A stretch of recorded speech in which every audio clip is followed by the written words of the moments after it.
How y'all doing? Good. I'm good. I'm glad because I'm doing good too. That's it. See, we got that in common. There you go. We're starting off on a good foot. There you go. I made a joke, seriously, just for this occasion.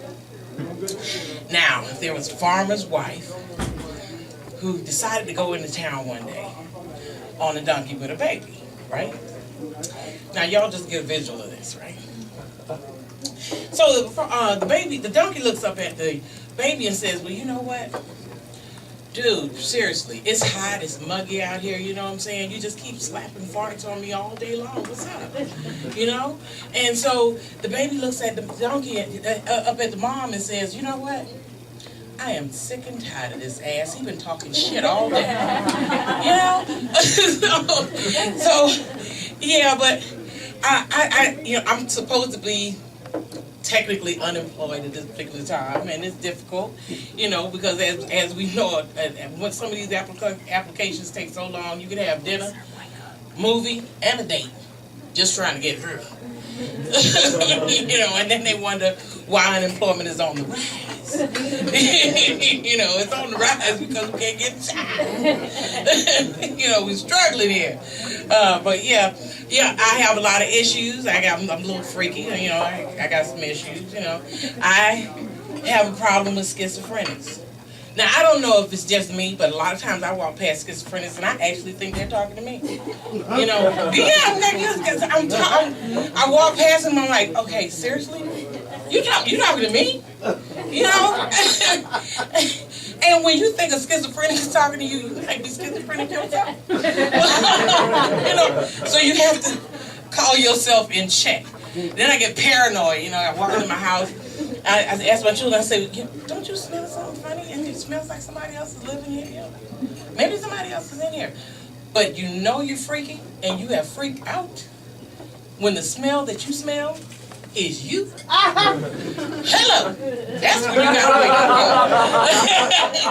That's when you gotta wake up call. That's when you really need to call yourself in check. But yeah, being unemployed, it also comes with a lot of pet peeves as well. You can't find a date.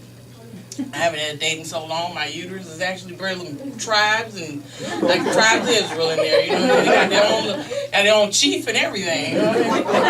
So, absolutely, baby. They're running around over there. There is no visitors in my uterus. Absolutely, we're not taking prisoners. There's nothing going on. Okay?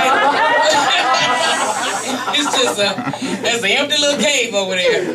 Need some company. I'm trying to send out some signals. Anybody in the house? I'm trying to tell you. We're taking applications. That's what I'm saying. But yeah, it's difficult. You have situations.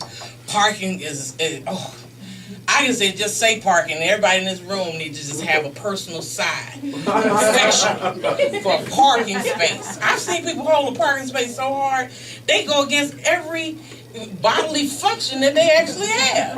I can look at him. You can see the water just welling up in his eyes where he had to be. And he wouldn't leave. He would not leave. He was holding that space. And I offered him something to drink. I was like, okay, well, I have a Gatorade. I don't know. You might want to take a little sip before you pass out over there. But he held that space. He went to sleep.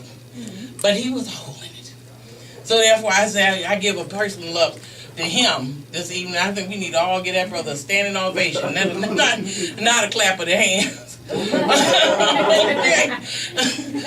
But then, not only do you have to deal with that, sometimes traffic is so bad, and I'm telling you, and this is a true story. I was actually in traffic, and I sat there so long, I actually I felt like I had a personal connection with the people on the bus stop, baby. I'm trying to tell you. And I sit there and I say to myself, especially on I-10 and 405, I know y'all know what I'm talking about, okay? I sit there sometimes and I was like, oh Lord, please make me out a superhero so that I could just fly and leap over these cars and sit around. And I just zap like I'm on Star Trek from where I am right to where I need to be. There you go. Now, see, if that was the service that California could offer, I would be the happiest person in the world. I can't speak for anybody else, okay?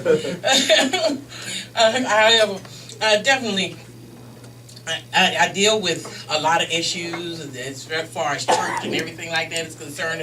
And it was another lady, she was asking me, she said, I guess you people here in California are too friendly. I was like, too friendly?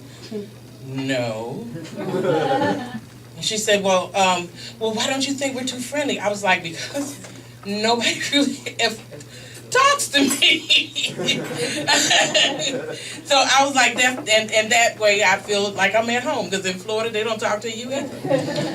They don't talk to you either. They walk right past you. If you say something to somebody, they really think you're either on drugs or you have a serious psychological issue. So, yeah, so that way now I'm here, living here in lovely LA, I feel at home. I feel at ease.